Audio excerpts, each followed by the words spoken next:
नमस्कार, यो बसमा म यहाँहरूलाई हार्दिक स्वागत गर्दछु। जीवराम भण्डारी। आज यहाँहरू सामुन्ने उपस्थित हुनुहुन्छ टोपबहादुर रायमाझी। उहाँ नेकपा एमालेका सचिव हुनुहुन्छ, पार्टीको स्थायी समिति सदस्य, अर्घाखाँचीबाट निर्वाचित प्रतिनिधि सभा सदस्य, पूर्व उप प्रधानमन्त्री। आज म उहाँसँग समसामयिक विषय उठान गर्ने प्रयास गर्नेछु। चुनावको सन्निकटमा छ देश। प्रतिनिधि सभा र प्रदेश सभाको चुनाव आगामी मङ्सिर 4 गते हुने घोषणा भइसकेको छ।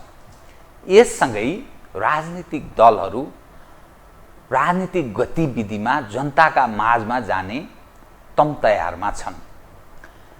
सत्तारूढ दल नेपाली काङ्ग्रेस, नेकपा माओवादी केन्द्र, नेकपा एकीकृत समाजवादी, जसपा सहित 5 अर्थात् राष्ट्रिय जनमोर्चा प्लस गर्दा 5, भलै चित्रबहादुर केसीले हामी 5 दलीय गठबन्धनमा छैनौँ भन्नुभएको छ। औचित्यको आधारमा कोसँग तालमेल वा के गर्ने त्यो तय गर्छौँ पनि उहाँले यही कार्यक्रममा बोल्नुभएको छ, केही दिन अघि, 3-4 दिन अगाडि मात्रै। तर सालाखाला यो 5 दलीय गठबन्धन भनेर भनिन्छ, मानिसले बुझ्दा त्यसरी बुझ्छन्। र तालमेल गर्ने त्यो नेपाली काङ्ग्रेसले कति पाउने, माओवादी केन्द्रले कति पाउने, माधव नेपालजीले कति पाउने, जसपाले कति पाउने, त्यो सबै लेखाजोखा हिसाब किताब गर्दैछन्। त नेकपा एमाले के गर्ला यस्तो अवस्थामा भन्ने पनि प्रश्न छ।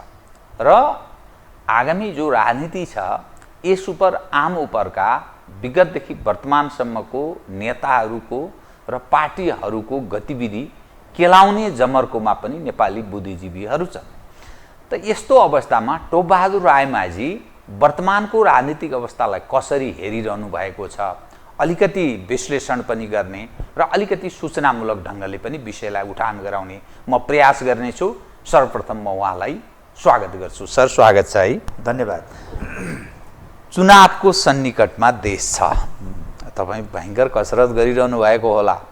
अब सवाल के रह्यो भने अर्घाखाँची जिल्लामा एउटा मात्रै प्रतिनिधि सभाको त्यो उम्मेदवारी, अर्थात् एकजनाले मात्रै जित्छ, एउटा मात्रै क्षेत्र छ, समग्र जिल्ला एउटा क्षेत्र छ। अब यी 4-5 वटा पार्टी छन्, काङ्ग्रेस, माओवादी केन्द्र लगायतका, नेकपा एकीकृत समाजवादी, उनीहरू मिलेर चुनाव लड्दैछ। तपाईँ त्यहाँ एक्लो जस्तो देखिनुहुने तस्बिर देखिन्छ यसो राजनीतिक अवस्था हेर्दा। यो के हुने बताउनुहोस् त। नेकपा एमाले कसरी सोचिरहेको छ? उनीहरूले विचार सिचार पार्टीको निकट यस्तो भएन, अब जसरी पनि चुनाव जित्नुपर्छ भन्ने हिसाबमा गए सत्तारूढवालाहरू। उनीहरूसँग प्रहरी प्रशासन छ, पैसा पनि अलि तपाईँहरूको भन्दा बढी हुनसक्छ, किनभने पावर ओरिएन्टेड सोसाइटी छ, यी यावत छ। तपाईँहरूको चाहिँ कसरत के छ, सुनाउँ त। धन्यवाद जीवरामजी। सर्वप्रथम त तपाईँले अर्घाखाँचीको विषयमा सोध्नुभयो। स्थानीय तहको निर्वाचनमा गत वैशाख 30 गते जो भयो त्यसको रिजल्ट अर्घाखाँचीको सन्दर्भमा हामीले करिब गठबन्धनलाई हामीले पछारेको स्थिति हो। गठबन्धन सबै मिल्दा तपाईँहरूको बढी पनि यहाँ गठबन्धनका 5 दलहरू थिए, त्यसमा नेकपा मसालको पनि राम्रै प्रभाव क्षेत्रभित्र पर्छ। त्यसैले हामी एक्लै चाहिँ त्यो 5 दलीय गठबन्धनसँग त्यहाँ भिडेका थियौँ। त्यसमा हामीले अध्यक्ष र उपाध्यक्ष भन्नुहोस् या मेयर उपमेयरको हिसाबले भन्यो भने हामी 4,500-5,000 मत बढी छौँ गठबन्धनभन्दा, सम्पूर्ण गठबन्धनभन्दा। दोस्रो कुरा, हामीले समग्र जिल्लालाई जोड्दा जिल्ला समन्वय समितिमा पनि हाम्रो 2/3 भयो। जस्तो कि 6वटा त्यहाँ पालिकाहरू छन्, 6वटा पालिकामा 12 जना हुन्छ, अध्यक्ष र उपाध्यक्ष अथवा मेयर उपमेयर गरेर 12 जनाको हुन्छ। त्यो 12 जनामा हाम्रो 8 जना भयो र समग्र गठबन्धनको 4 जना मात्रै हो। त्यसकारणले त्यसमा पनि हामीले झन् 2/3 हासिल गऱ्यौँ। हाम्रो वडामा अलिकता चाहिँ नि प्रतिस्पर्धा रह्यो वडाको हिसाबले भन्ने हो भने। त्यसकारणले हामी 5 दलीय गठबन्धन भने पनि त्यहाँ अब 5 दलीय गठबन्धनमा पनि अब नेपाली काङ्ग्रेस, त्यति ऐतिहासिक जिल्ला मान्छ, आफ्नो वर्चस्व भएको जिल्ला मान्छ। सँगसँगै नेकपा माओवादी मसाल पनि छ र यस पार्टी पनि छ र अन्य पार्टीहरू सबै गरेर हामी सबैसँग त्यहाँ भिडेका थियौँ र हामीले राम्रै परिणाम ल्याएछौँ भन्ने लाग्दछ जिल्लाको हिसाबले। अब भोलिका दिनमा पनि, हिजोको दिनमा पनि, चाहे त्यो संविधान सभाका 2टा निर्वाचन होस् या चाहे पछिल्लो चरणको चाहिँ निर्वाचन होस्, संविधान बनिसकेको निर्वाचन, र हामीले नि त्यहाँ चाहिँ नि अहिलेसम्म विजय हासिल गर्दै आएको स्थिति हो। अब हाम्रो त्यो परम्परालाई हामीले कायम राख्ने दिशातिर हामी अगाडि बढिरहेछौँ भन्ने नै हाम्रो लक्ष्य उद्देश्य स्पष्ट नै छ। जहाँसम्म राष्ट्रिय राजनीतिको परिस्थितिको कुरा हो, हामी एउटा युगबाट अर्को युगमा प्रवेश गरेका छौँ। एउटा राजनीतिक क्रान्तिको युग थियो, व्यवस्था परिवर्तनको एउटा क्रान्तिको युग थियो र संविधान निर्माण गर्ने, पुरानो संविधानलाई ध्वस्त गरेर नयाँ संविधान निर्माण गर्ने, पुरानो व्यवस्थालाई ध्वस्त गरेर नयाँ व्यवस्था स्थापित गर्ने जुन किसिमको एउटा राजनीतिक क्रान्तिको युग थियो, त्यो हामीले एक हदसम्म सम्पन्न गरेका छौँ र अबको युग भनेको विकास र समृद्धिको युग। अब एउटा युगबाट अर्को युगमा प्रवेश गरिसकेपछि अब त्यो विकास र समृद्धिको माध्यमबाट हामी जब समाजवादमा पुग्ने लक्ष्य राख्दछौँ भने अब स्वाभाविक रूपमा कुन पार्टी, कुन विचार, कुन राजनीति, कुन योजना, कुन कार्यक्रमबाट यो समृद्धि प्राप्त हुन्छ त भन्ने यो प्रकारको स्ट्रगल हो अहिले। त्यसमा इतिहासलाई केलाएर हेर्दा पछिल्लो केही समयदेखि यता संविधान बनिसकेपछि जसरी सरकार बन्यो, केपी शर्मा ओलीको नेतृत्वमा सरकार बन्यो, यद्यपि त्यहाँ पार्टी एकता पनि भएको थियो, त्यो बेलाको चाहिँ कार्यकालको राष्ट्रियता, राष्ट्रिय अखण्डता र विकास समृद्धिका एजेन्डाहरू जुन गतिमा बढेका थिए, त्यसपछि जब त्यो सरकार ढलेर अर्को गठबन्धनको सरकार बन्न पर्यो नेपाली काङ्ग्रेसको नेतृत्वमा, त्यो चाहिँ नि नेपाल कम्युनिस्ट पार्टीका अथवा नेकपाका साथीहरू पनि पार्टी विभाजन गरेर नेपाली काङ्ग्रेसको नेतृत्वमा आफ्नो पार्टीको नेतृत्वलाई अस्वीकार गरेर अपदस्थ गरेर नेपाली काङ्ग्रेसको नेतृत्वमा सरकारमा बस्न जानुभयो र गठबन्धनको सरकार बन्यो। त्यो गठबन्धन सरकारको करिब 1 वर्षको सेरोफेरोलाई हेर्दा हिजो केपी शर्मा ओली अथवा नेकपा एमालेको नेतृत्वमा गरिएका विकास र समृद्धि राष्ट्रियताका प्रश्नहरू र अहिले पछिल्लो चरणमा जो विकास र समृद्धि र राष्ट्रियताको प्रश्नमा हेर्दाखेरि हामीले अब नेपाली जनताले यहाँनिर मूल्याङ्कन गर्ने बेला आयो भन्ने लाग्दछ। मलाई लाग्छ जब यो गठबन्धनको सरकार बन्यो, यो गठबन्धनको सरकार बनिसकेपछि आज देश विकास र समृद्धिको दिशातिर होइन कि यो विनाशको दिशातिर गइरहेको छ। अर्को त राष्ट्रियता आज चाहिँ ठुलो धरापमा पर्दै गइरहेको छ। जो राष्ट्रियता अखण्डताको प्रश्नमा धेरै ठुलो सङ्कट पैदा हुँदै गइरहेको छ। तपाईँ हामी देखिरहेका छौँ एमसिसीलाई पास गर्ने र एमसिसीलाई इन्डो पेसिफिकको चाहिँ एउटा अङ्गको रूपमा लिने, बनाउन कोसिस गर्ने, एसपिसी पास गर्नको लागि जुन किसिमको हरकतहरू गरिए, यी सबैहरूले नागरिकता विधेयकहरू पास गरेर त्यसलाई चाहिँ आफूलाई गर्व ठान्ने, यस्तो गरियो भनेर गर्व ठान्ने, यस्ता प्रकारका राष्ट्रिय हित विरोधी जुन किसिमको हरकत भइरहेका छन्, एउटा राष्ट्र धेरै सङ्कटमा पर्दै गइरहेको छ एउटा प्रश्न। दोस्रो कुरा विकास र समृद्धिको प्रश्नमा हिजो जुन बेलामा नाकाबन्दी थियो, हिजो जुन बेलामा विनाशकारी भूकम्प आयो, त्यस्तो परिस्थितिमा पनि केपी शर्मा ओलीको नेतृत्वमा भएका कामहरू राष्ट्रियता, राष्ट्रिय अखण्डता र त्यो चाहिँ भूकम्पलाई सम्बोधन गर्ने प्रश्नमा, राहत दिने प्रश्नमा, उद्धार गर्ने प्रश्नमा, त्यसलाई पुनर्निर्माण गर्ने प्रश्नमा गरिएका कामहरू सँगसँगै एउटा चाहिँ विकास र समृद्धिलाई तीव्रता दिने कामहरू जुन गतिमा अगाडि बढिरहेका थिए र देशको आर्थिक स्थितिमा जसरी चाहिँ बढोत्तरी हुँदै आइरहेको थियो, अहिले पछिल्लो चरणमा तपाईँ हेर्नुहुन्छ भने न नाकाबन्दी छ, न कोरोनाले चाहिँ आक्रान्त पनि छैन, कोरोना पनि क्रमशः नर्मल हुँदै गइरहेको स्थिति छ र धेरै कुराहरू नर्मल भइरहेको स्थितिमा आज तपाईँ हामी देखिरहेका छौँ कि एकपछि अर्को सङ्कटहरू, आर्थिक स्थिति धराशायी हुँदैछ, महँगीले आकाश छोएको छ, सङ्कटमाथि सङ्कट, भ्रष्टाचारले अब पुरा आक्रान्त छ देश, जनताको जीवनस्तरमा ठुलो सङ्कट पैदा भइरहेको छ। यस्तो खालको परिस्थिति आइरहेको छ। त्यस कारणले अब यो गठबन्धन जसरी रहन्छ, यो गठबन्धनले राष्ट्रियता, राष्ट्रिय अखण्डता र विकास र समृद्धिको माध्यमबाट समाजवादमा पुग्ने कुरा होइन कि यो विनाशको दिशातिर अगाडि लैरहेको छ भन्ने कुरा यो छोटो अवधिबाट देखा परिरहेको छ। त्यस कारणले यो लडाइँ र ध्रुवीकरणको लडाइँ पनि हो। अब के नयाँ परिस्थिति छ, नयाँ एजेन्डा छ, नयाँ लक्ष्य छ, नयाँ कार्यदिशा छ। अब त्यसको लागि कुन पार्टी, कुन विचार, कुन राजनीति, कुन नेताले अब यसको नेतृत्व गर्छ भन्ने कुरामा अब तुलना गर्नको लागि अहिले जो विकृति र विकसित सङ्गतिहरू जो देखा परिरहेको छ, त्यसले के छ भनेदेखि नेपाली जनताहरूमा एउटा ठुलो एउटा आशंका पनि पैदा भयो। स्वाभाविक हो, आजको चाहिँ विज्ञान टेक्नोलोजीको युग र मिडियाको युगको कारणले पनि आज के छ भन्नुहुन्छ भने दुनियाँको चाहिँ सबै इन्फर्मेसनहरू मानिसहरूले घर बसेर पत्ता लगाएको छ। यस्तो परिस्थितिमा अब चाहिँ तीव्र रूपमा यो ध्रुवीकरणको प्रक्रिया अगाडि बढेको छ। एक थरी चाहिँ जुन किसिमका पार्टीहरू एउटा नेकपा एमाले जो सशक्त रूपमा वैचारिक राजनीतिक रूपमा, सांगठनिक रूपमा र चाहिँ राष्ट्रियता, राष्ट्रिय अखण्डता र विकास र समृद्धिको एउटा गतिमा अगाडि बढेको कारणले अब यसलाई कसरी ढाल्ने भनेर चाहिँ जुन किसिमको गठबन्धन भइरहेको छ। आजको युग त भनेको के भनेदेखि आफ्ना आफ्ना गणतन्त्र आइसकेपछि, नयाँ संविधान बनिसकेपछि अब नयाँ चाहिँ लोकतन्त्रको एउटा परिस्थितिमा हामी अगाडि बढ्ने सन्दर्भमा अब त आफ्ना विचार बोकेर, आफ्ना एजेन्डा बोकेर, आफ्ना लक्ष्य उद्देश्य बोकेर हामी चाहिँ निर्वाचनमा जानुपर्ने। अब के छ भने अपवित्र खालको गठबन्धन, जसको विचार छैन, जसको राजनीति छैन, जसको एजेन्डा छैन, राष्ट्रको समृद्धि कसरी छैन।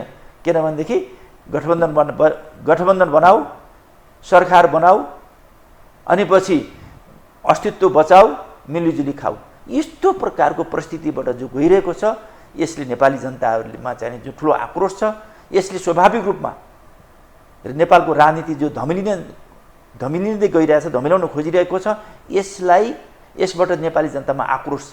स्वतन्त्र व्यक्तिहरू पनि आइरहेछन्, अब सबै प्रतिस्पर्धा आइरहेछन्, गठबन्धन पनि आइरहेछ, स्वतन्त्र आइरहेको छ। अब यसले गर्दा एउटा फिल्टर हुन्छ, निश्चित रूपमा छिटोभन्दा छिटो फिल्टर हुन्छ र एउटा चाहिँ राष्ट्रले गति लिनुपर्छ। त्यसको प्रक्रियामा, त्यो मैदानमा, त्यो निर्वाचनको प्रक्रियामा हामी अगाडि बढिरहेका छौँ। तपाईसँग म केन्द्रीय राजनीतिबारे फेरि कुरा गर्छु कि म जिल्लाकै विषयमा केन्द्रित रहन्छु अनि त्यसपछि अगाडि बढौँ। तपाईँ तत्कालीन नेकपा माओवादीको नेता, पछि माओवादी केन्द्र भयो। तपाईँ अहिले एमालेको जिम्मेवार पदमा हुनुहुन्छ। तपाईँ स्वयं चाहिँ कतिको कन्फिडेन्स हुनुहुन्छ? किन यसमा निमा कि माओवादीवाला पनि तपाईँसँग सायद विमति जनाउँछन्, तपाईँ हार्नुमै विजय, हराउनुमै विजय ठान्ने स्थितिमा उनीहरू पुग्दछन्। नेकपा एमालेका मानिसहरूलाई पनि कतिपय लागेको हुनसक्छ हाम्रो भाग टोप बहादुरजीले खाइदिनु भयो। यस्तो अवस्थामा तपाईँ रिस्कमा त पर्नु भएको छैन। मैले तपाईँले पर्सनल कुरा गरेको, अर्घाखाँचीमा तपाईँ आफै चाहिँ खतरामा हुनुहुन्न।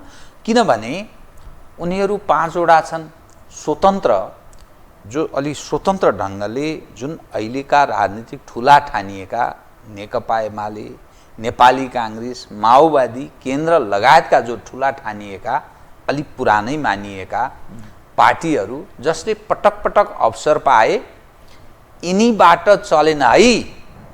त्यसकारण नयाँ पुस्ता विकल्पको खोजीमा, यीभन्दा अर्को विकल्पको खोजीमा छन् भन्ने अर्थ लाग्छ। घटनाक्रमले, विभिन्न घटनाक्रमले स्थानीय तहको चुनावमा अलिक पढेलेखेका मानिसहरू बसेको ठाउँमा युवा पुस्ताको छनौट हेर्दा त्यस्तो लाग्छ। जस्तो काठमाडौँ महानगरको प्रमुख हर्क साम्पाङ धरानको, त्यसै गरी हमालजी धनगढीको, यी यावत हेर्दा त्यस्तो पनि अर्थ लाग्छ।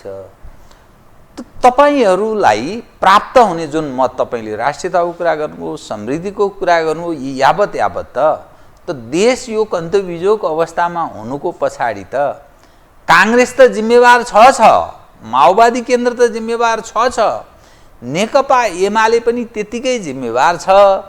त्यसकारण नयाँ पुस्ताको मत चाहिँ अब पुराना पार्टीहरूलाई, जो 32-33 वर्षदेखि काङ्ग्रेस र एमाले छ अनि 16-17 वर्षदेखि माओवादी केन्द्र छ, यिनीहरूलाई होइन अर्कोलाई भन्ने सोच बनाएको जस्तो यस्तो अर्थ लाग्छ। स्थानीय तहको चुनावमा पनि अलि पढेलेखेका मानिसहरू, नयाँ पुस्ता, यसको धेरै घाटा तपाईँलाई हुँदैन अर्थात् तपाईँहरूलाई हुँदैन भन्ने ठान्नुहुन्छ? अब जीवरामजी, यो व्यक्तिगत रूपमा मलाई घाटा हुन्छ कि नाफा हुन्छ भन्ने कुरा मुख्य कुरा होइन। मुख्य कुरा के हो भन्नुहुन्छ भने कि यो देश समृद्धिमा अगाडि तीव्र रूपमा अगाडि बढ्छ कि बढ्दैन होइन। अब देशको राजनीतिक परिस्थिति कसरी अगाडि बढ्दैछ र कतातिर लैजाने हो भन्ने कुरा मुख्य विषय हो लाग्दछ। त्यसको त्यो हिसाबले व्यक्ति गौण बन्छ, सहायक नै हुन्छ भन्ने लाग्दछ। जहाँसम्म मैले देशको राजनीतिक विश्लेषण गर्दा अब मैले अगाडि पनि भनेर कि एउटा राजनीतिक परिस्थितिबाट, राजनीतिक एजेन्डाबाट, लक्ष्य उद्देश्यबाट हामी अर्को परिस्थितिमा गुर्ज्यौँ, हामी अर्को लक्ष्यमा आइसक्यौँ। अब तिनै पुराना पार्टीहरू, तिनै पुराना विचारहरूले अब त्यो लक्ष्य पुरा गर्न सक्छ कि सक्दैन। पुरानै पार्टीहरूले यो नेपालको आज ऐतिहासिक आवश्यकता विकास र समृद्धिको माध्यमबाट समाजवादमा पुग्ने त्यो लक्ष्य उद्देश्य पुरा गर्न सक्छ कि सक्दैन भन्ने यो एउटा बहस हो अहिलेको। त्यस कारणले मैले अगाडि पनि भनिसकेँ। सँगसँगै के छ भन्नुहुन्छ भने अब तपाईँ हामी देख्यौँ कि एउटा नेपालको राजनीति परिवर्तनमा होइन, एउटा चाहिँ पुरानो व्यवस्था पल्टाउने र नयाँ व्यवस्था ल्याउने सन्दर्भमा, नयाँ संविधानमा एकसम्म हामीले जुन ठाउँमा बसेर काम गऱ्यौँ, नेकपा माओवादी केन्द्रमा बसेर काम गऱ्यौँ, त्यसले एउटा ऐतिहासिक भूमिका खेलेको कुरालाई नकार्न मिल्दैन। त्यसलाई हामीले चाहिँ नि अब अस्वीकार गर्न मिल्दैन। जहाँसम्म के छ भनेदेखि अब विकास र समृद्धिको एजेन्डा आयो होइन, हामी नयाँ ठाउँमा आइसक्यौँ भने अब त्यही पार्टीले त्यही गतिविधिले अब अगाडि बढ्ने देखिँदैन। तपाईँले जुन किसिमको नेकपा माओवादी केन्द्र जो हामी पनि थियौँ त्यहाँ नेतृत्व किन छोड्नु हो त्यो पनि बताइदिनु। त्यसमा के छ भनेदेखि त्यो पार्टीले त्यो विद्रोह गर्ने बेलासम्म त्यसले ठिकै भूमिका खेल्यो, ऐतिहासिक र राम्रै भूमिका खेल्यो। अब निर्माणको पक्षमा त्यसको चरित्र चाहिँ नि ध्वंसमा बढी भयो कि, त्यसको चरित्र ध्वंस गर्नेमा भयो, निर्माण गरेरमा त्यसको चाहिँ राम्रो पक्ष देखा परेन कि, भूमिका चाहिँ कमजोर देखा पर्यो। हामी देख्यौँ नि त नेकपा माओवादी केन्द्रकै नेतृत्वमा 2-3टा सरकार पनि बने होइन, केही कामहरू बाहेक त्यसले चाहिँ नि वास्तवमा उल्लेखनीय एउटा सफलता हासिल गर्न सकेन। तपाईँले देख्नुहुन्छ समृद्धि र विकासको समृद्धिको एजेन्डा छ। पार्टी आफ्नो पार्टी जुन पार्टीले आफ्नो शक्तिलाई विस्तार गर्दछ, शक्तिले विस्तार गर्दछ नि, जुन नेता जुन पार्टी जुन नेतृत्वले आफ्नो पार्टीको शक्तिलाई विस्तार गर्दछ, त्यो पार्टीले आफ्नो शक्तिलाई विस्तार त छोडिदिनुहोस्, आफ्नो अस्तित्वलाई रक्षा गर्न पनि सक्दैन। पहिला चाहिँ 64 सालको चुनावमा पहिलो पार्टी भयो, सबभन्दा ठुलो पार्टी। नेपाली नेकपा एमाले र नेपाली काङ्ग्रेसलाई मिलाउँदा पनि नभेट्ने खालको ठुलो शक्तिशाली पार्टी हो। त्यसमा त विस्तार गर्नुपर्ने। 70मा आइसकेपछि तेस्रो पार्टी भयो। गएको चुनावमा त्यो नेकपा एमालेसित मिलेर नेकपा नबनाएको भए, एकता नगरेको भए त्यो कतियो हुन्थ्यो। त्यसकारण त्यो पार्टीले चाहिँ नि आफ्नो स्थितिलाई सुदृढ गर्न सकेन। अस्तित्व बचाउन सक्दैन त माओवादी केन्द्रले। अब राजनीति बहुत गाह्रो छ। तपाईँ अहिले सकिन्छ, मासिन्छ, त्यो चाहिँ नि अब विसर्जनतिर गइरहेछ कि किन त्यसका अहिलेका गतिविधिबाट हेर्नुहोस् त। होइन भनेदेखि एउटा त्यस्तो शक्तिशाली प्रथम पार्टी, नेपाली जनताले विश्वास गरेको पार्टी, विश्वास गरेर पनि एउटा चाहिँ नि सफलता हासिल गरेको पार्टी किन चाहिँ नि यसरी चाहिँ नि स्खलित हुँदै गयो त। अहिले अन्तत फेरि के छ भनेदेखि त्यो सैद्धान्तिक विचलन भएको कि अथवा अरू चरित्रगत कारणले माओवादी अस्तित्व बचाउन सक्दैन भन्नु होइन, सैद्धान्तिक रूपमा त्यो विचलन हुँदै गयो र नयाँ चाहिँ नि एजेन्डा, नयाँ लक्ष्य उद्देश्य, नयाँ कार्यदिशामा पनि त्यसले आफूलाई रूपान्तर गर्न सकेन। चरम चाहिँ नि व्यक्तिवादी पार्टी भएर गयो कि त्यसले चाहिँ नि सामूहिक र संस्थागत कम्युनिस्ट पार्टी भन्ने, तर त्यसले आफूलाई चाहिँ नि एउटा सामूहिक र एउटा चाहिँ नि नेतृत्वको केन्द्रीकृत अभिव्यक्ति र एउटा संस्थागत रूपमा अगाडि बढाउन सकेन। माओवादी केन्द्रकै स्वयं नेताहरू चाहिँ तपाईँलाई के भन्छन् भने घोर अवसरवादी नेकपा एमाले जस्तो गैर कम्युनिस्ट पार्टी जो देखिँदा कम्युनिस्ट हौँ भन्छ, गतिविधिले काङ्ग्रेसभन्दा फरक छैन, त्यस्तो पार्टीमा गएर टोपबहादुर रायमाझीले हामीलाई औलो उठाउने हामी त क्रान्तिकारी हौँ, उहाँले चाहिँ पद छोड्नुभयो, हामी त ठिक पथमा छौँ, त्यही पथमा छौँ भन्छन् नि त। होइन, अब उहाँहरूले त्यो कुरा भनेको कसरी चाहिँ पुष्टि हुन्छ? जस्तो नेकपा एमालेसँग जो केपी शर्मा ओलीले नेतृत्व गर्नुभएको थियो, नेकपा माओवादीको नेतृत्व प्रचण्डले गर्नुभएको थियो, दुईटै पार्टीलाई हामीले मिलाएर एकता गरेर नेकपा बनाएको हो। त्यसोबाट सबभन्दा अवसरवादी त चाहिँ के छ भनेदेखि नेकपा माओवादीको नेतृत्व भयो।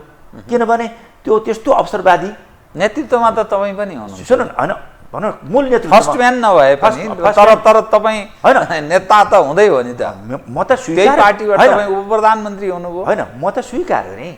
म त नेकपा एमालेसँग एकता गर्ने प्रश्नमा त्यो सही छ गलत छैन त्यो ठिक छ भनेर म त स्वीकारेको मान्छे भयो नि त। उहाँहरूले नेकपा एमालेसँग एकता गरेर होइन नेकपा माओवादी केन्द्रले ओलीजीलाई प्रधानमन्त्री निर्वाचन सँगै लडेर सहकार्य गरेर निर्वाचन लडेर ओलीजीलाई प्रधानमन्त्री र पार्टी अध्यक्ष बनाएको हो किन। उहाँहरूले ओलीलाई नेता मान्दा उहाँको नेतृत्वमा बस्दा र उहाँलाई प्रधानमन्त्री बनाउँदाखेरि झन्डै पाउने 3 वर्षसम्म उहाँकै नेतृत्वमा बस्दाखेरि उहाँहरू अवसरवादी नहुने, टोपबहादुर त्यहीँ हुँदाखेरि त्यहीँ बसिरहँदा त्यहीलाई नै संस्थापन पक्ष मानेर जाँदाखेरि म अवसरवादी किन हुन्छु। उहाँहरूले त्यहाँ छोडेर अर्को ठाउँमा पुगिसक्नु भयो। कहाँ पुग्नुभयो उहाँ? उहाँ काङ्ग्रेसको नेतृत्वमा पुगिसक्नु भयो। फर्किने कुनै ठाउँ छ कि छैन? मैले त्यही भन्दाखेरि उहाँ काङ्ग्रेसको नेतृत्वमा जुन बेलामा चाहिँ हामीले 2052 सालमा हामीले जनयुद्ध गर्ने भनेर भनेका थियौँ, शेरबहादुर देउपाजीले त्यसको विपक्षमा गर्नुभएको थियो। भनौँ न त्यसलाई चाहिँ नि सरकारको नेतृत्व गरिरहनु भएको थियो। भनिसकेपछि उहाँले 40 बुँदे मागहरू हामी चाहिँ पेस गरेर चाहिँ अगाडि बढेका थियौँ। 40 बुँदे मागहरू शेरबहादुरले पुरा नगरिदिएका कारणले संविधान सभाका निर्वाचन लगायतका ती हाम्रा चाहिँ एजेन्डाहरू उसले चाहिँ नमानिदिएका कारणले युद्धमा जानु पर्यो नि। र पछि उहाँले चाहिँ युद्ध गर्दै जाँदा सरकारको नेतृत्व गरिरहेको प्रधानमन्त्री भएको बेलामा हाम्रा टाउकाका मूल्य तोके होइन शेरबहादुरले। अब हुँदाहुँदै केपी शर्मा ओलीको नेतृत्वमा 3-4 वर्षसम्म पार्टी एकता गरेर बस्नु हुने र त्यसपछि त्यसलाई छोडेर चाहिँ नि सरकारको लागि शेरबहादुर देउपाको नेतृत्वमा चाहिँ जो आफ्नो वर्गीय दुश्मन जो चाहिँ आफ्नो जात पनि होइन हाम्रो विचार पनि मिल्दैन, जसले चाहिँ एउटा बुर्जावर्गको पार्टी दलाल पुँजीवर्गको पार्टी भन्ने गरिन्छ होइन नेकपा एमालेका कार्यकर्ता र भोटर्सहरूको भोट लिएर जित्ने त्यो भेटलाई दुरुपयोग गरेर शेरबहादुरको नेतृत्वमा आफ्नो विपक्षलाई चाहिँ नेता बनाएर आफ्नो प्रधानमन्त्रीलाई ढालेर आफ्नो अध्यक्षलाई अबदस्त गरेर अनि छुट्टै पार्टी खोलेर सरकारमा जानको लागि अनि पछि शेरबहादुरको चाहिँ पछि लाएर हिँड्ने भनिसकेपछि योभन्दा ठुलो अवसरवाद के हुन्छ। टोपबहादुर आर्मीले त्यतिसम्म त पुगिसकेका छैन नि। उहाँ प्रचण्डजीले अथवा जहाँ लगेर छोडिदिनु भयो त हामी त्यहीँ छौँ। उहाँले त एक स्टेप क्रस गरिसक्नुभयो कि शेरबहादुर देउपाको नेतृत्वमा पुगिसक्नुभयो, केपी शर्माको नेतृत्वमा छोडेर शेरबहादुर देउपासँग पुगिसक्नुभयो। त्यो म चाहिँ अवसरवादी हो कि उहाँहरू हो भन्ने कुरा। अब कुनै त्यस्तो ठाउँ बाँकी छ कि छैन नेपालका कम्युनिस्ट हौँ भन्नेहरू एक ठाउँमा उभिने, तालमेल गर्ने, मोर्चा गर्ने, कार्यगत एकता गर्ने, विभिन्न जनजीविकाका सवालमा एकीकृत भोइस उठान गर्ने काहीँ ठाउँ छ कि अब यो सधैँका लागि मटियामेट भयो सकियो? होइन अब त्यो राजनीतिमा यस्तो असम्भव भन्ने विषय त हुँदैन होइन। असम्भव यो सधैँको लागि अब नामै भयो अब त्यस्तो चाहिँ असम्भव छ त्यस्तो त हुँदैन। तर तत्काललाई मैले यी जो पार्टीहरूले आफ्नो जो चरित्र देखिरहेका छन्, आफूले जुन किसिमको एउटा गतिविधि गरिरहेका छन् होइन। अब शेरबहादुर देउपाको नेतृत्वमा महागठबन्धन बनाएर नेकपा एमालेलाई सिद्धाउने, जहाँ चाहिँ नि नेकपा एमालेकै टिकट लिएर उहाँहरू जित्नु भएको थियो र अहिले नेकपा एमालेलाई नै सिद्धाउने अथवा चाहिँ नि कम्युनिस्टलाई सिद्धाउने भनेर कम्युनिस्टै साथीहरू लागिरहनु भएको छ। यसले के बताउँछ भने तत्काललाई फेरि चाहिँ नि पार्टी एकता हुने र ध्रुवीकरण हुने सम्भावना छैन। तर पनि फेरि के छ भनेदेखि राम्रै ठक्कर खाइसकेपछि ठाउँमा आउने सम्भावना रहन्छ। यो एउटा ध्रुवीकरणको प्रक्रिया पनि हो। किनभने एक्लै चाहे त्यो नेपाली काङ्ग्रेस होस्, चाहे चाहिँ माओवादी केन्द्र होस्, चाहे यो समाजवादीको कुरा हेर्नुहोस् या अन्य पार्टीको कुरा हेर्नुहोस्, एक्लै नेकपा एमालेसँग लड्ने हिम्मत हैसियत कसैको पनि देखिन्न भन्ने कुराको त पुष्टि भइसक्यो। त्यस कारणले नेपाल यसभन्दा तपाईँको म टेलिभिजनमा तपाईँसित यसभन्दा मैले पहिला पनि भनेको थिएँ कि देशको राजनीति अब ध्रुवीकृत हुँदैछ र टु पार्टी सिस्टममा जान्छ है भनेको थिएँ मैले। अब यिनी कतिपय पार्टीहरू अस्तित्व रक्षामा छन् भनिसकेपछि सायद एउटा चाहिँ नेपाली काङ्ग्रेस हुन्छ, अर्को नेकपा एमाले हुन्छ होइन। एक्लै लडेर आफ्नो अस्तित्व रक्षा गर्न सक्ने स्थिति भएको भए यो महागठबन्धन बन्ने थिएन। त्यस कारणले यति बेला आवश्यकता के हो भने आफ्ना विचार राजनीति एजेन्डा लिएर होइन आफ्नो लक्ष्यको लागि चाहिँ त्यसलाई घोषणापत्र बनाएर योजना कार्यक्रम बनाएर अगाडि बढ्न पर्ने। अब त के छ भने त्यो ककटेल जस्तो बनाएर उहाँहरू चाहिँ के छ भने जुन किसिमको बिना लक्ष्य उद्देश्य बिना एजेन्डा हैन कमन मिनिमममा एजेन्डा पनि छैन त्यस्तो लिएर उहाँहरू जो गठबन्धन बनाइरहेको छ यो कुनै राष्ट्र र जनताको हितमा छैन। यो एउटा विसर्जनतिर तत्काललाई देखिन्छ हो महागठबन्धन छ, तर यो अल्टिमेटली के छ भनेदेखि अन्ततः यो विसर्जन हो र योले चाहिँ के छ भने विघटनतिर गएको हुनाले अस्तित्व रक्षाको लागि उहाँहरू अगाडि बढिरहनु भएको छ। तपाईहरूको चाहिँ कसैसँग तालमेल हुने सम्भावना छ छैन? मेरो विचारमा अब केन्द्रीय लेभलमा हुँदैन, स्थानीय रूपमा कतिपय साथीहरूले अथवा कतिपय कमिटीहरूले सामान्य गरे भने दोस्रो कुरा हो। अहिले केन्द्रीय लेभलमा मैले त्यस्तो प्रकारको यो तालमेल या गठबन्धन हुने म सम्भावना देख्छु। म अलिकति अनुमानको एउटा प्रश्न तपाईँबाट जवाफ आओस् भन्ने चाहन्छु। भोलि चुनाव सम्पन्न भइसकेपछि प्रदेश सभा र प्रतिनिधि सभाको चुनाव सम्पन्न भइसकेपछि मानिसहरूको अनुमान कसैको बहुमत त पक्का पक्की आउँदैन, फेरि मिलिजुली सरकार हुनेछ।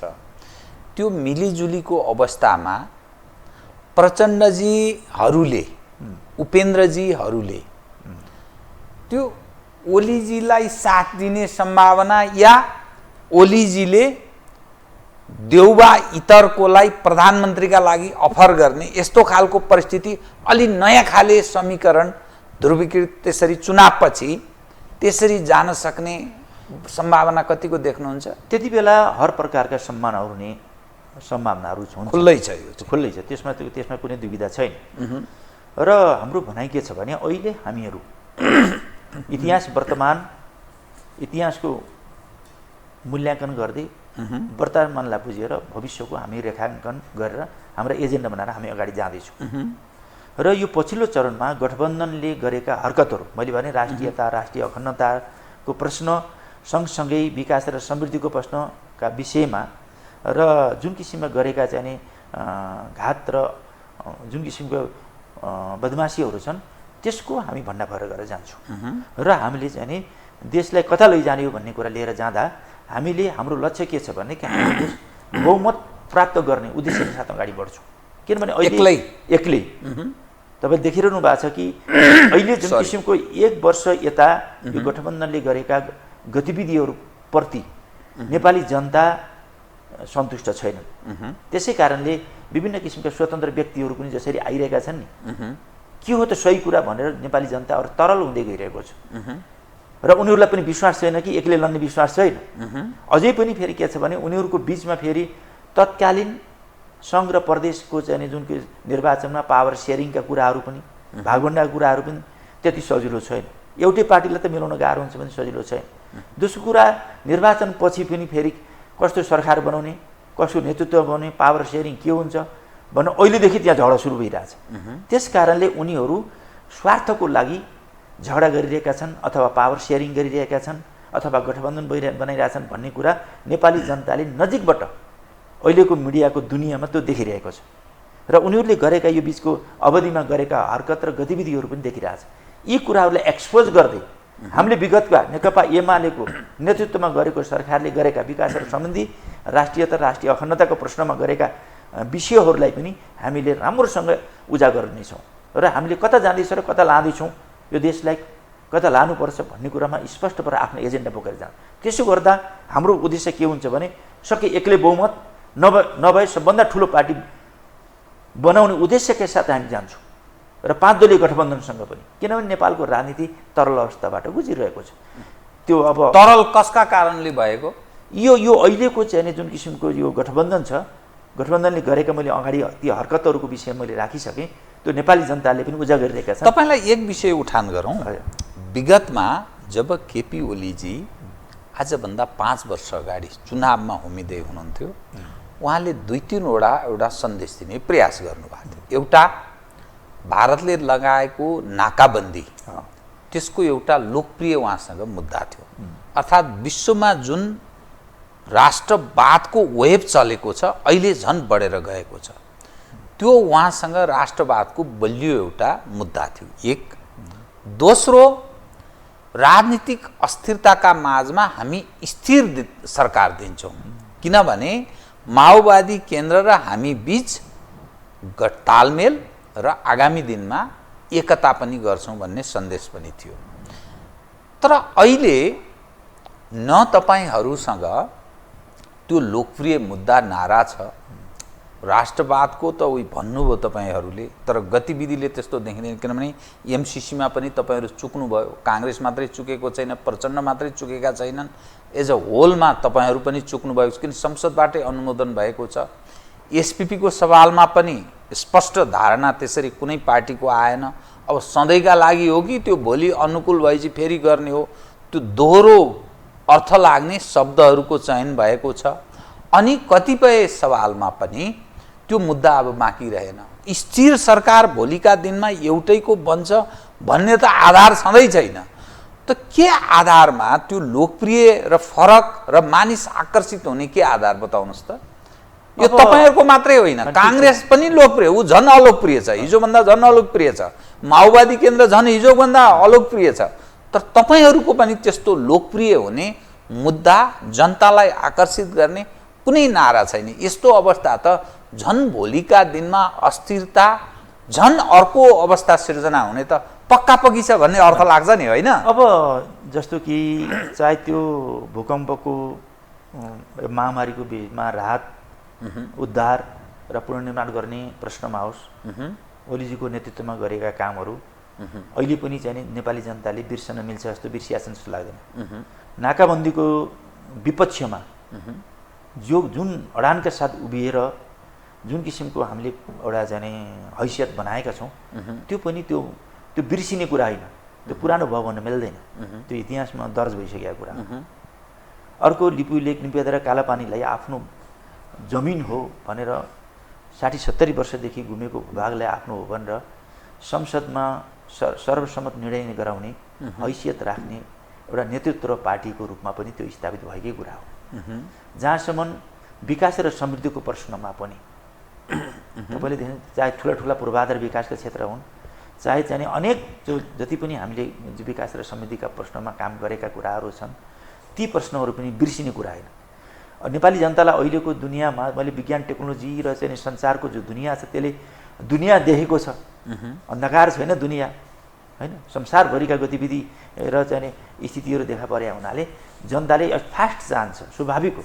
त्यस कारणले अब यो फेरि त्यसको अलावा अर्को फेरि यो गठबन्धनको सरकारले गरेका कामहरू, यो 1 वर्षको स्थिति पनि हेर्दैछ, त्यसले गर्दा नेपाली जनतामा एउटा असन्तुष्टि पैदा भइरहेको पनि छ। जस्तै स्वतन्त्र उम्मेदवारको एउटा चाहिँ माहौल पनि आउँदैछ र त्यो माहौल अब हराउँदै पनि छ। तपाईँले कतिको ख्याल गर्नु? तर त्यो स्वतन्त्रले कसको भोट काट्छ बताउनुहोस् त? जितलान नजितलान, तर उनीहरूले आफ्नो उपस्थिति स्वतन्त्र उम्मेदवारहरू देशव्यापी रूपमा 165 ठाउँमै उठाउने भन्दैछन्। गैर पार्टी अर्थात् पार्टी राजनीतिमा विश्वास नगर्ने यी भएका जो पार्टीहरू यिनले बर्बाद गरे, जुन असन्तुष्ट मत छ, ती स्वतन्त्रहरूले समेट्ने कसरत गरिरहेका छन्। स्वतन्त्र व्यक्तिहरू विभिन्न ठाउँमा उम्मेदवार बन्ने कसरत। एउटा चाहिँ के छ भन्नुहुन्छ भने यस्तो किसिमको राजनीतिक परिस्थितिमा कहिलेकाहीँ अस्थिरता हुन्छ नि, यो दुनियाँमा हुने गरेको छ। र त्यसपछि स्वतन्त्र आउने एउटा संस्थागत पार्टी, त्यसको चाहिँ नि माथिदेखि तलसम्म संरचना छ, शक्ति छ, सारा त्यसको चाहिँ नि आधारहरू छ, र त सरकारमा गएर अहिलेको परिस्थितिमा काम गर्न त्यति सजिलो छैन। स्वतन्त्र व्यक्ति गएर असन्तुष्टिबाट केही समयलाई मान्छेलाई चाहिँ नि अब विजय हासिल गर्न सकिन्छ, त्यसले रिजल्ट दिन बहुत गाह्रो हुन्छ। तपाईँले हेर्नु होला, जस्तो कि चाहिँ यहाँ केही बालन शाहको कुरा गर्नु, उहाँले पहिलो एजेन्डा के बनाउनु भयो? ठिकै छ, उहाँले आउनुभयो, च्यालेन्ज गर्नुभयो, असन्तुष्टि पोख्नुभयो, जनताले समर्थन गरे, त्यसलाई हामीले अन्यथा ठान्न मिल्दैन। नतिजाको हिसाबले के देखिन्छ? राजनीतिक पार्टीहरूलाई पनि चेक एन्ड ब्यालेन्समा राख्नु होला, राजनीतिक पार्टीलाई थ्रेड दिनको लागि यो राम्रो काम हो। राजनीतिक पार्टीलाई सच्याउनको लागि पनि यसले राम्रै गर्छ भन्ने लाग्दछ। थ्रेड पनि जताततै आउनुपर्ने हुन्छ, सङ्घर्षबाट नै नयाँ चिजको जन्म हुने हो, सही दिशातिर अगाडि जानको लागि मद्दत गर्छ भन्ने। जहाँसम्म चाहिँ नि बालन शाहजीले जुन मुद्दा उठाउनु भयो, फोहोर मैला व्यवस्थापनका सारा चिज उठाउनु भयो, त्यसपछि अब तुरुन्तै गर्ने भनेर जुन किसिम गर्नुभएको थियो, अहिले हेर्नुहोस् त उहाँले अब 1 वर्षसम्म मलाई गाली गर्नुहोस्, अब 1 वर्षपछि मात्रै मैले रिजल्ट दिन थाल्छु भन्नुभयो। दिनका दिन रिजल्ट दिने आशा थियो नि, 1 वर्ष बढिसक्यो। अब फोहोर मैला हेर्नुहोस् त, अलिक गल्ली गल्लीमा पहिला चाहिँ सफा हुन थाल्यो भने अब बालन शाह भन्थे, अब त्यो फोहोर मैला देख्न थाल्यो भने त्यो फोहोर मैलाको थुप्रोमाथि बालन शाहलाई राख्ने बेर लाउँदैन नि यहाँ। त्यति छिटो एक्सपोज हुने सम्भावनाहरू छ। किनभने ब्युरोक्रेसी त्यो लगायतको यिनी सङ्घ संस्थाहरू छन्, सारा चिजहरू उहाँले परिचालन गर्ने स्थिति छैन। उहाँसित त्यस्तो किसिमको ठुलो संरचना पनि छैन, तागत पनि छैन।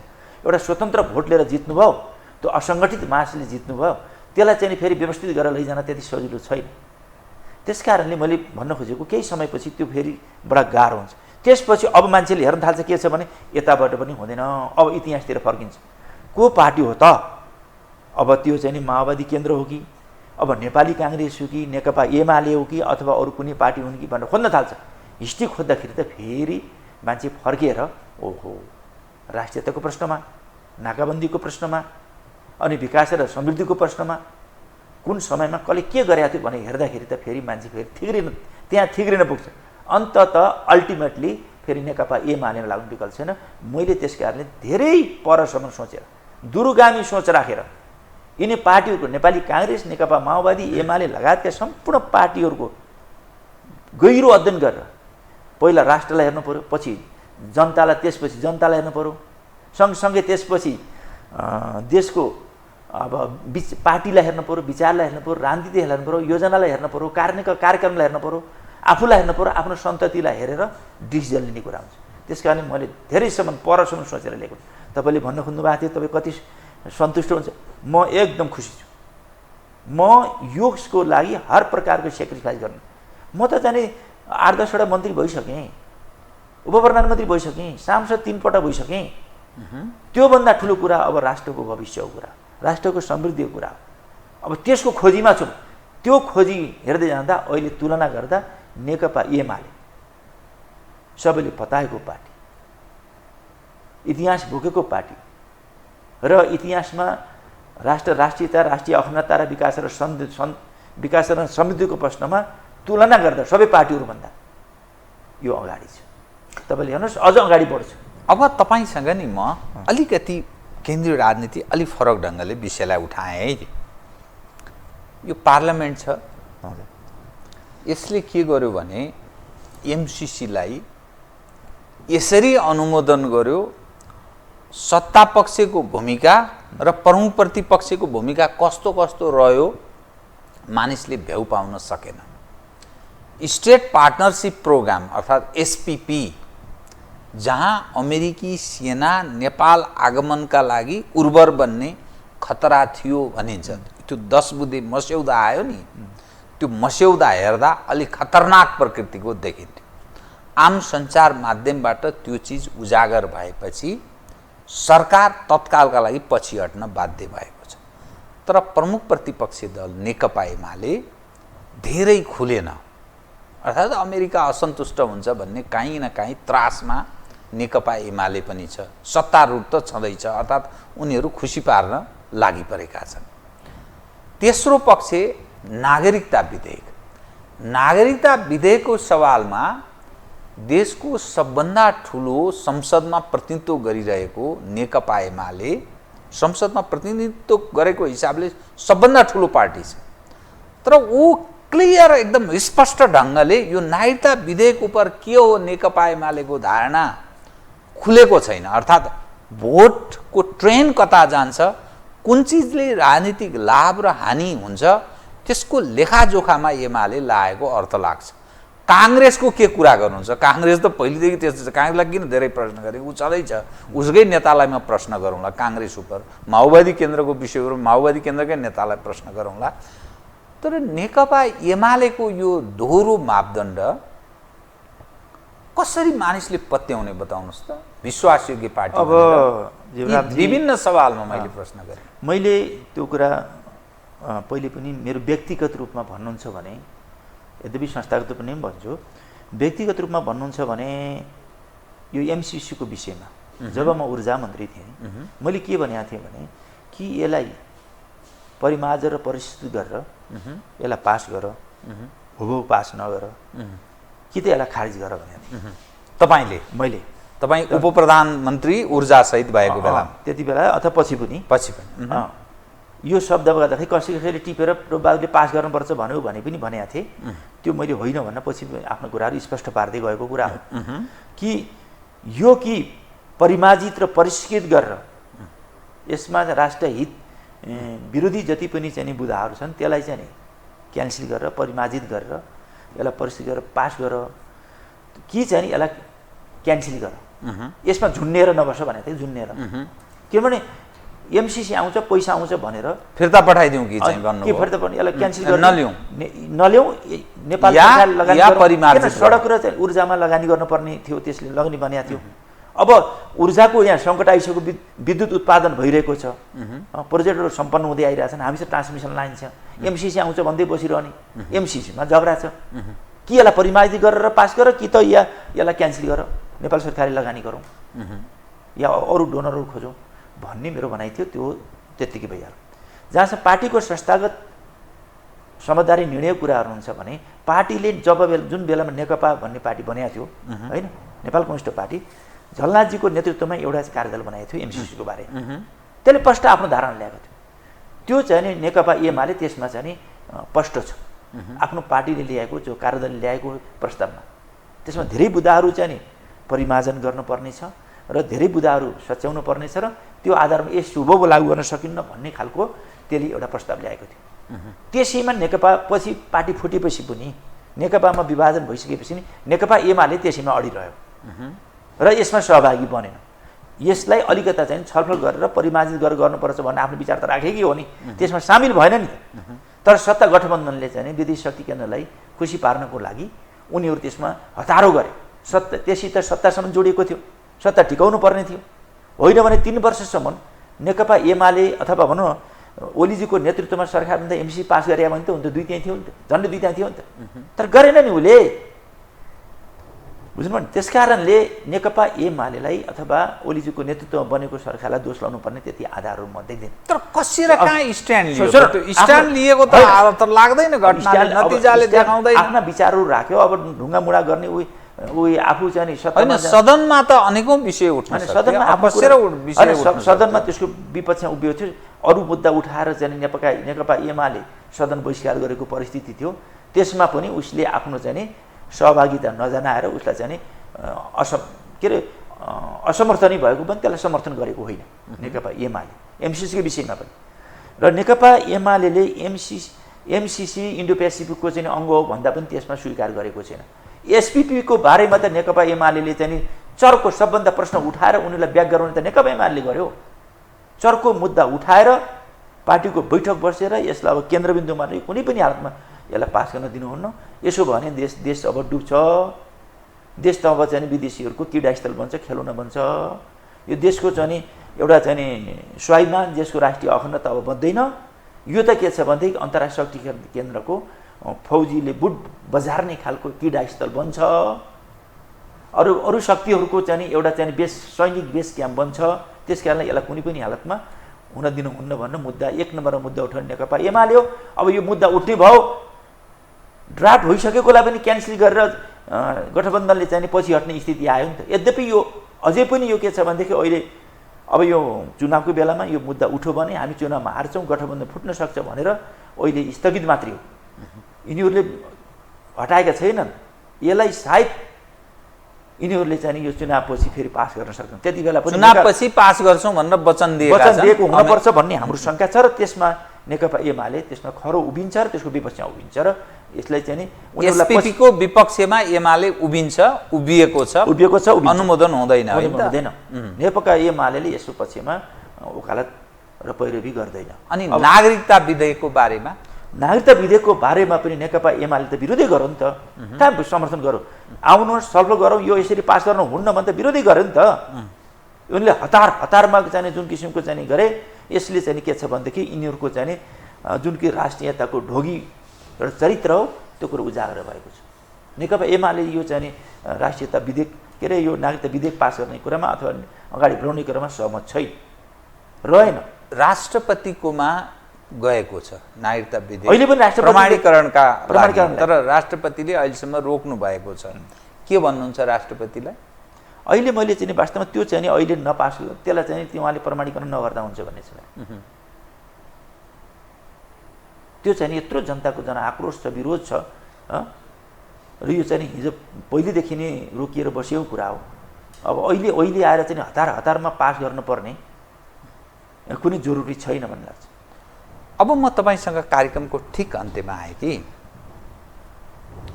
जुन संरचना छ देशमा, संसद छ, संसदले जनताको थलो हो भनेर त्यो भूमिका निभाएको देखिँदैन। काइती काम, काइती गतिविधि, जालसाजी जस्तै न्यायपालिकै सवाल पर प्रधान न्यायाधीशको बारेमा पनि स्पष्ट हुनुपर्ने, अझै पनि क्लियर भएको यत्रो लामो समयपछि अब संसदको बारेमा पनि प्रश्न मानिसले किन उठाए भने जनताको थलो तर सबै बारेमा छ्याङ्ग हुनुपर्थ्यो, किन भएन भन्ने प्रश्न।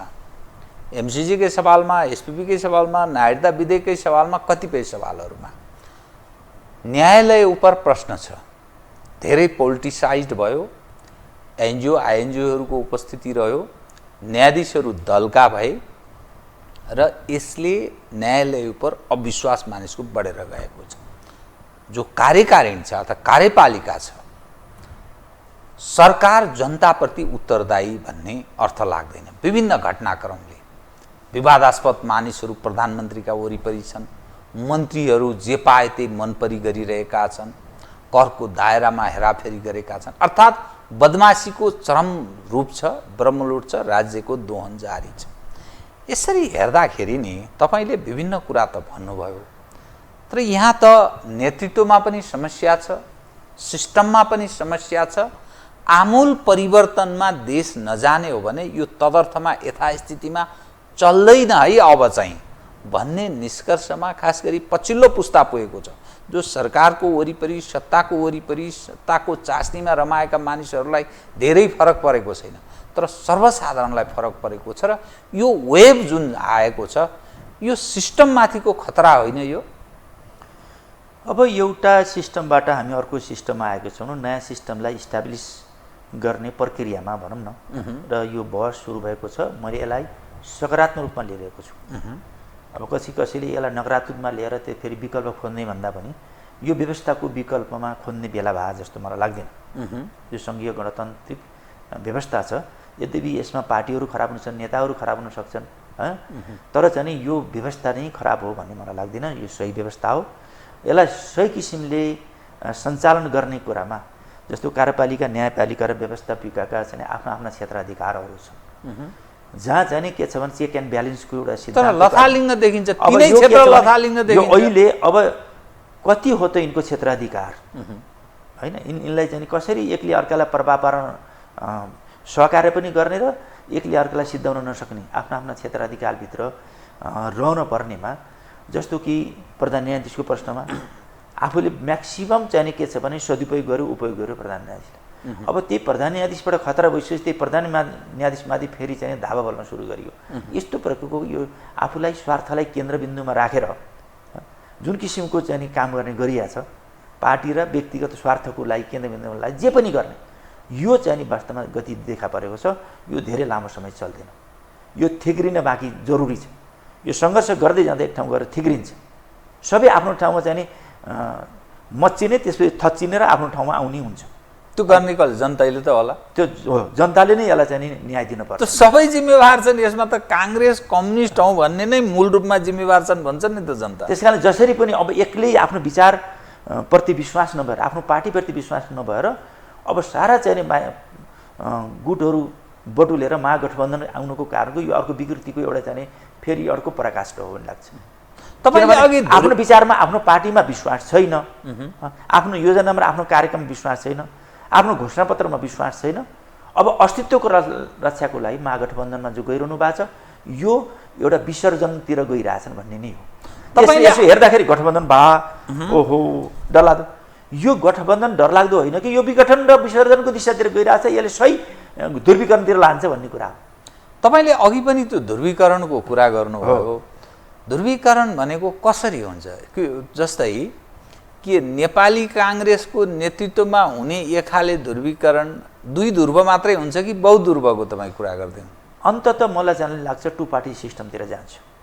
बिचका पार्टीहरू अलिकता हाम्रो निर्वाचन प्रणालीमा यो समानुपाती र समावेशी यो चरित्रको कारण, नीतिको कारणले यो बिचका पार्टीहरू अहिले केही समय रहने देखिन्छ होइन। होइन भनेदेखि के छ भन्नुहुन्छ भने यी पार्टीहरू कर्मश, तपाईँ देखेर हुनु भएको छ नि, कमजोर हुँदै गइरहेछ। तर मानिस आफ्नो भन्छन् अस्तित्व रक्षाको लागि कहाँ कहाँ टाँसिन पर्ने हो, त्यो टाँसिएर केही समयलाई यो चाहिँ नि के को न्यानो भने जस्तै त्यो न्यानो लिएको मात्रै हो। तर मानिस भन्छन्, राजनीतिका पण्डितहरू, राजनीति शास्त्रीहरू, देशमा दुई धार सिर्जना हुनेछ, एउटा गणतान्त्रिक धार, अर्को गणतन्त्र नरुचाउने धार। यसरी ध्रुवीकरण हुन्छ। काङ्ग्रेस एमाले, काङ्ग्रेस कम्युनिस्ट भएर यसरी ध्रुवीकृत हुँदैन अबको राजनीति। किनभने को सिद्धान्तमा छन् र काङ्ग्रेसको के सिद्धान्त छ, यहाँका कम्युनिस्ट हौँ भन्नेहरूको के सिद्धान्त छ र यो त सबै अवसरवाद छ। त्यस कारणले यसरी जान्छ भन्छन् नि त। होला, व्यक्तिमा अवसरवाद होला, तर विचारमा चाहिँ नि अवसरवाद हुँदैन। मेरो भनाइ के छ भनेदेखि अब एउटा बुर्जुवाहरूको पार्टी, खाताभित्रको पार्टी हुन्छ, एउटा चाहिँ नि के छ भने कम्युनिस्ट पार्टी रहन्छ। हस्, दुई ध्रुवमा विभाजन हुन्छ। हस्, धन्यवाद सर। धन्यवाद। आदरणीय दर्शकवृन्द, उहाँ हुनुहुन्थ्यो टोपबहादुर रायमाझी, नेकपा एमालेका सचिव, पूर्व उप प्रधानमन्त्री, पार्टी स्थायी समिति सदस्य, गत निर्वाचनमा प्रतिनिधि सभा सदस्यमा निर्वाचित हुनुभएका अर्घाखाँचीबाट। म सहित मेरो सम्पूर्ण युनिटलाई कार्यक्रमबाट बिदा दिनुहोस्, तर यो टेलिभिजन हेर्दै रहनुहोला। नमस्ते।